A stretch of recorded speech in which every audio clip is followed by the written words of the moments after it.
honored and humbled at the same time. Today I understand how that is possible. What a privilege it is to receive an honorary degree here today. Thank you, Cape Breton University.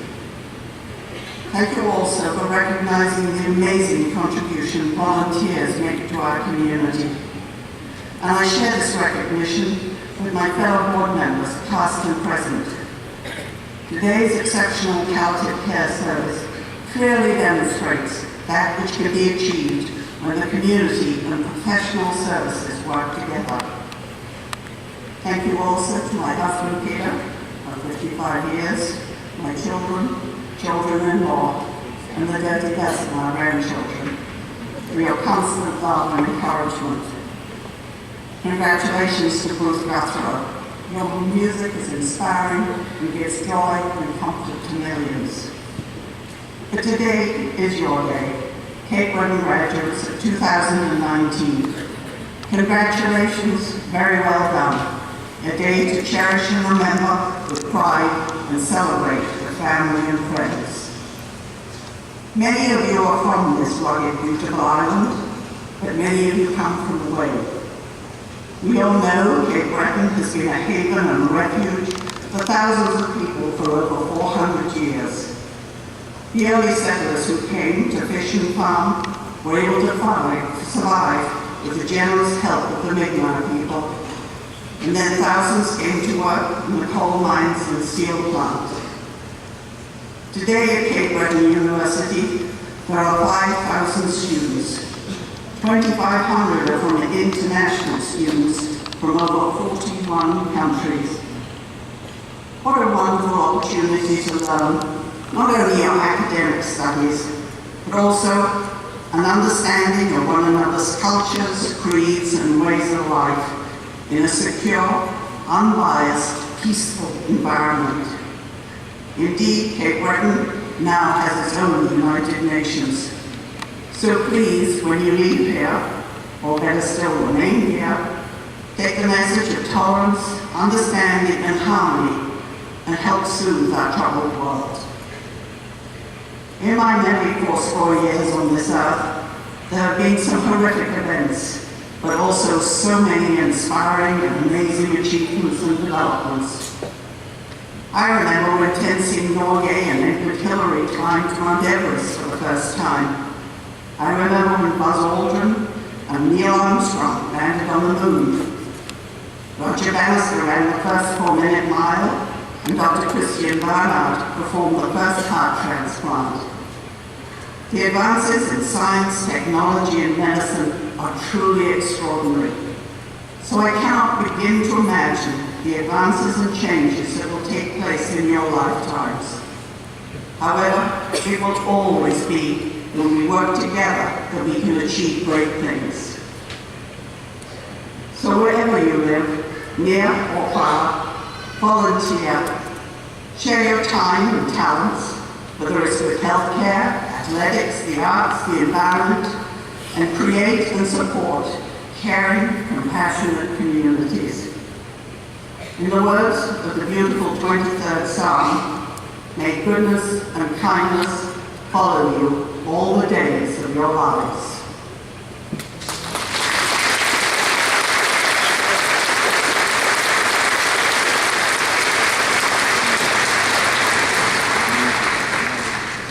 Thank you, Dr. Jackson. I now invite Dr. Bruce Guthrow to come forward to provide a musical performance.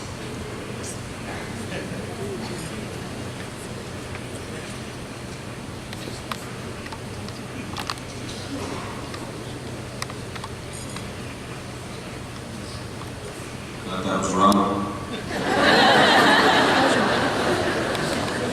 Madam Chancellor, President Dingwall, honored guests, congratulating class. Albert Einstein once said, success in life is 1% talent and 99% hard work. I'm living proof of this.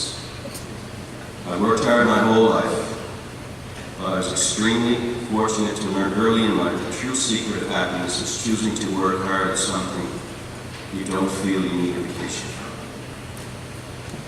For those of you who may not be overly familiar with me, allow me a moment I was born into a family of 9 kids, 3 to a bed.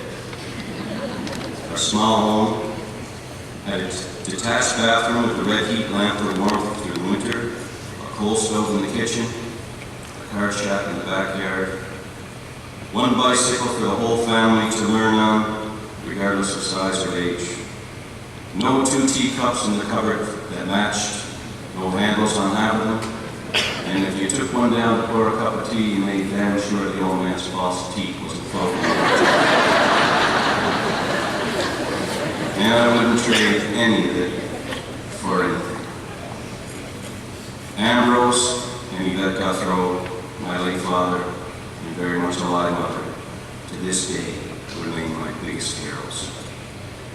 You see, my family, my friends in this beautiful island taught me morals and values and skills that have served me exceptionally well over the years. As I made my way through this jungle they call the music business.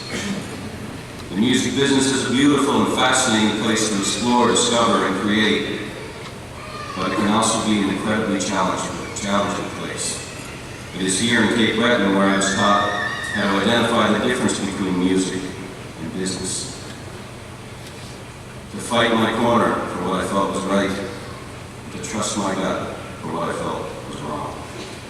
I was taught compassion and generosity, not through words, but through actions, much like the actions of Patricia Jackson, my fellow honoree, with the amazing work she's done here for palliative care. The actions of neighbors and volunteers, through the caring hearts of fellow musicians who seem to always be on the front line of charitable causes, even though more than most live very humble lives themselves. I wish I could stand here today and say I deserve this honor for having an exceptionally creative mind, but the truth is, my life much more resembled Mr. Einstein's quote. Although I believed in myself as a songwriter and I trusted my voice, and graduates, you must believe in yourself. For who will believe in you if you don't believe in yourself? I believed in myself, but I also knew I was not then, nor am I now, an exceptionally talented person. I didn't need to be, because the most important thing my family and this island taught me was to work hard. And there, my friends, lies the difference between good and exceptional. It's that extra 10 or 15% you are willing to put in. I was lucky to gather the tools I needed to build my musical house right here in Cape Breton. A rugged landscape envied the world over to be inspired by, an abundance of storytellers and musical culture to feed my songwriting soul, and a people as pure of heart as any I've come across in all my worldly travels.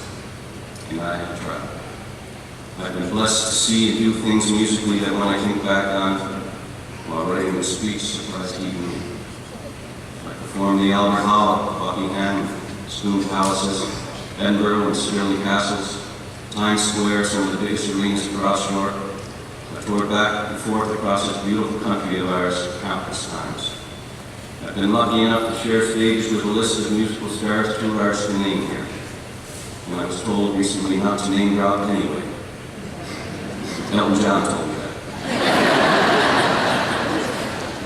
But the truth is, for all the really big names I've been blessed to meet throughout my career, it's Cape Bretoners like Rita McNeil and John Allen Cameron, the Men of the Deeps, the Barry McNeils, Matt Minglewood and Gordy Sampson, Beck and Maynard, Natalie and Ashley, the Rankins, Todd Hines, J.P. Cornwell, and dozens of exceptionally talented, and I mean exceptionally talented, sidemen and women who I shared the stage with. These are the people who've impressed me the most. And what an honor it was to work with them over the years on various charitable causes, and more importantly, to call them friends. All of them humble and generous with their time, and all of them hard-working people. In terms of impressive venues, none taught me any more than Smooth Hermits or the main event. The many village halls and legions across the island, and of course, Monty's Pub and City Mines, where I played my first gig to 4 people, 2 2 of which got in a fight, and I lost half my crowd. I was paid $20 that night. Rumor has it I drank my profits. I was blessed with the support of my amazing wife, Kim, who held the fort down at home with the love and attention it had to have taken to raise 2 amazing young kids, Dylan and Jody, who are now adults finding their own way through the music business. Jody is in the audience tonight, and Dylan is out on the road with the very popular band Port Cities. I could never have had the career I did without Kim, nor would I be half the man standing before you today, with she now by my side every step of the way. I've been blessed with a wonderful life, and I've also been blessed to receive some pretty cool hardware throughout my career, but I must say, none is any cooler than this, standing before you today, receiving an honorary doctorate with letters from Cape Breton University.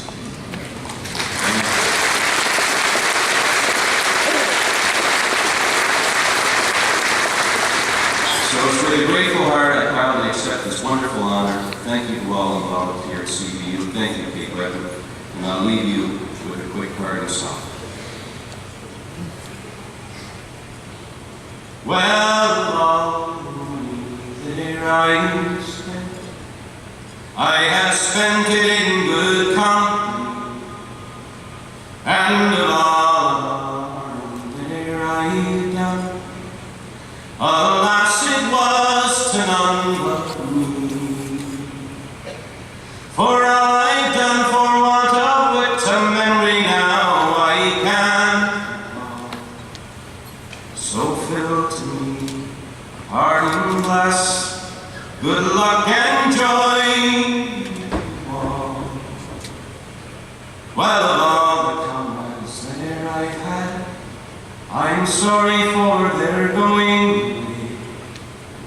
And of all the comrades there I've had, I wish them one more day to stay.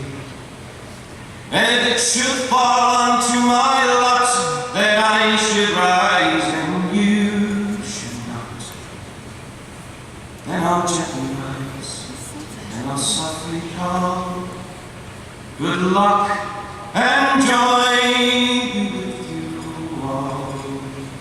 Thank you, everybody.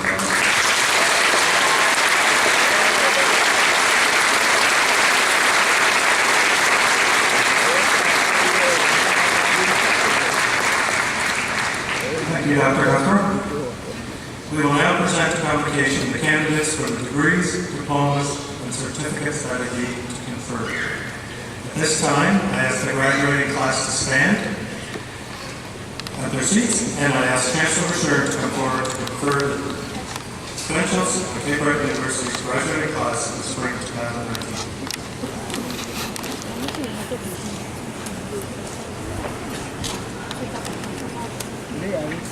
I think this is the largest class that I have presided over as chancellor. Wow. Class of 2019. So, by the power, by the virtue of the authority vested in me as chancellor of the university, I admit you to the degrees, diplomas, and certificates to which you are entitled with all of their rights and privileges. I also admit those in absentia to the degrees, diplomas, and certificates to which they are entitled. Have a wonderful day, everybody. It's one of the big ones. Thank you.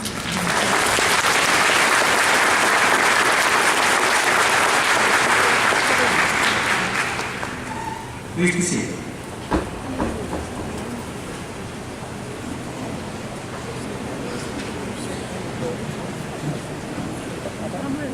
Parchments will now be presented to the graduates of my academic school. Convocation presenter Dr. Keith Brown will read the names of the graduates.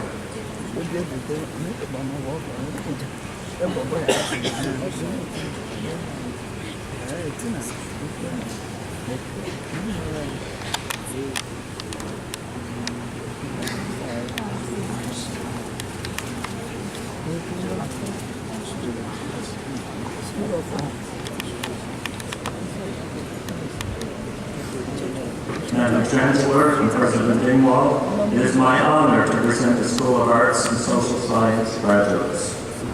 Dean Andrew Parnaby will present the graduates with their presidents. Ms. Kelsey McNeil, President of the CBU Alumni Association, will present the first graduate with an alumni pin to symbolize the fact that those graduating today are now members of CBU's alumni. Bachelor of Arts Honors. Sabrina Dalton. Ms. Dalton has also earned a certificate in social research.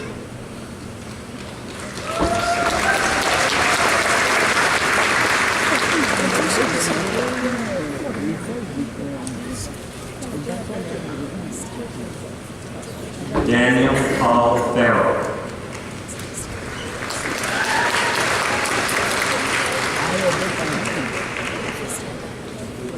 Lisa Marie Hankey. Ms. Hankey has also earned a certificate in social research.